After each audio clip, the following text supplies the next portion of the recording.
وَالْأَرْضَ وَضَعَهَا لِلْأَنَامِ فِيهَا فَاكِهَةٌ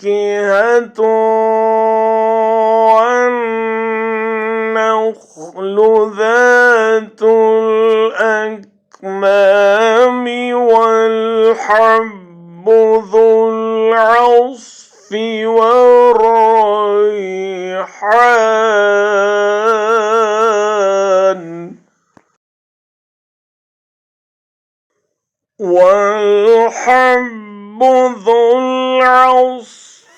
وَالرَّيْحَانُ فَبِأَيِّ آلَاءِ رَبِّكُمَا تُكَذِّبَانِ